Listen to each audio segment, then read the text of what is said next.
Pawan appointment కోరిన బొత్స ఏమైనా కొత్త ప్లాన్ ఏమైనా వేస్తున్నారా, లేకపోతే పార్టీలో జాయిన్ అయ్యే అవకాశం ఏమైనా ఉందా అని ఇప్పుడు అందరూ కూడా మాట్లాడుకున్నారు. అయితే వీళ్ళందరూ ఒక ప్లేస్ లో కలవడం జరిగింది. అక్కడ నా జస్ట్ ఫోటో కోసం అక్కడ వచ్చి మాట్లాడి ఎలా ఉన్నారు, అది ఏం జరిగింది అసలు అక్కడ అంటే మొత్తానికి బొత్స సత్యనారాయణ ఎట్లా అంటే విపక్షంలో ఉన్నప్పటికీ ఎప్పుడు కూడా పవన్ కళ్యాణ్ ఉద్దేశించి కావచ్చు, చంద్రబాబు నాయుడిని, నారా లోకేష్ ని, మొత్తం కూటమి ప్రభుత్వాన్ని ఉద్దేశించి ఎప్పుడు కూడా ఏదో ఒక రకంగా విమర్శలు గుప్పిస్తూనే ఉంటారు. సో అలాంటి వ్యక్తి ఇప్పుడు పవన్ కళ్యాణ్ కోసం ఎందుకు అపాయింట్మెంట్ కోరాడు, ఆయనతో కలిస్తే ఏం మాట్లాడతాడు అంటే నిజానికి ఆయన కోసం అపాయింట్మెంట్ అడగలేదు, వేరే వాళ్ళ కోసం అడగడం జరిగిందంట.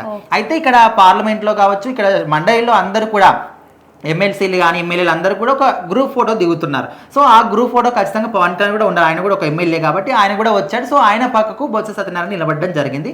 సో ఫోటో దిగిన తర్వాత మీరు ఢిల్లీకి వెళ్ళిన తర్వాత మళ్ళీ ఎప్పుడు వస్తారు అనే విధంగా అడిగినప్పుడు ఎప్పుడు వస్తానో తెలియదు కానీ చెప్తాను, వచ్చేటప్పుడు చెప్తాను అనే విధంగా ఆయన కూడా చెప్పాడు. అండ్ ఎలా ఫస్ట్ ముందు ఎలా ఉన్నారంటే బాగున్నారని చెప్పాడు. సో ఇదంతా అయిపోయిన తర్వాత ఆయన అసలు విషయం చెప్పాడు అనమాట. ఇక్కడ కొర్లేరులో అటవీ శాఖకు సంబంధించి అటవీ శాఖ వాళ్ళ వల్ల కొంతమంది రైతులు నష్టపోతున్నారు.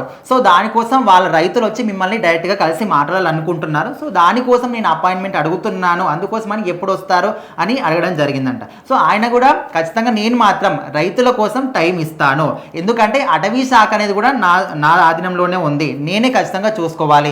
అండ్ అటవీ శాఖ వల్ల వేరే వాళ్ళకి ఇబ్బందులు వస్తున్నాయి, ముఖ్యంగా రైతులకు ఇబ్బంది కలుగుతుందంటే నేను ఏమాత్రం కూడా ఉపేక్షించను. ఖచ్చితంగా వచ్చిన తర్వాత నీకు ఇన్ఫర్మేషన్ ఇస్తాను, వాళ్ళతో నన్ను కల్పించండి, నేను మాట్లాడతాను, ఖచ్చితంగా వాళ్ళ ప్రాబ్లం నేను సాల్వ్ చేస్తాను. ఎందుకంటే రైతులు అనే వాళ్ళు లేకపోతే దేశంలో ఎవరు కూడా ఒక ముద్ద కూడా అన్నం దొరకదు. దేశం మొత్తానికి కూడా వెన్నుముక రైతు అంటూ ఉంటారు. సో అటవీ శాఖ వల్ల వాళ్ళకు అన్యాయం జరుగుతుందంటే నేను అసలు ఊరుకునే విధంగా అక్కడ బొత్స సత్యనారాయణ కూడా చెప్పడం జరిగింది. అంటే వాళ్ళు విపక్షంలో ఉన్నా ప్రతిపక్షంలో ఉన్నా ఎక్కడ ఉన్నా కూడా ప్రజల కోసమే ఆలోచిస్తారు. ఎందుకంటే ఇప్పుడు బొత్స సత్యనారాయణ కావచ్చు, ఇంకెవరైనా కావచ్చు, ఆ లాస్ట్కి మన జగన్మోహన్ రెడ్డి అయినా కూడా ప్రజల కోసం ఆలోచిస్తున్నాడంటే పవన్ కళ్యాణ్ ఖచ్చితంగా సపోర్ట్ చేస్తాడు. ఎందుకంటే మీరు ఎప్పుడొచ్చినా కూడా అక్కడ మాకు ప్రతిపక్ష హోదా లేదు లేదని మాట్లాడుతున్నారు తప్ప ప్రజల కోసం ఎక్కడ కూడా మాట్లాడలేదు. ఫర్ ది ఫస్ట్ టైం చాలా మంది కూడా బొత్స సత్యనారాయణని చాలా మందికి అప్రిషియేట్ చేస్తున్నారు. ఎందుకంటే మీరు అక్కడ ఫోటో కోసం కలిసినప్పుడు కూడా ప్రజల కోసం, ముఖ్యంగా రైతుల కోసం ఆలోచిస్తున్నారు. ఇప్పుడు ఆయన అపాయింట్మెంట్ దొరకడం కూడా చాలా కష్టమైపోయింది. ఎందుకంటే వైఎస్ఆర్సీపీ వాళ్ళని ఎలాగూ నమ్మేది లేదు. అంటే వాళ్ళు ఏ ఉద్దేశం కోసం వస్తున్నారు, కొందరైతే మాకు ప్రతిపక్ష హోదా గురించి మీటింగ్స్ పెట్టండి, మిమ్మల్ని కలవాలనుకుంటున్నాం అని చెప్పేసి అడుగుతున్న వాళ్ళు కార్యకర్తల దగ్గర నుంచి ఎమ్మెల్యేల వరకు ఉన్నారు. కానీ ఆయన మాత్రం ఇప్పుడు ఏంటంటే మార్పు కోసం ఒక మనిషి మారుతారు, లేకపోతే రాష్ట్రానికి ఏమైనా మంచి జరుగుతుంది అని చెప్పేసి అంటే మాత్రం కూటమి ప్రభుత్వం ఎప్పుడైనా ముందుంటుంది.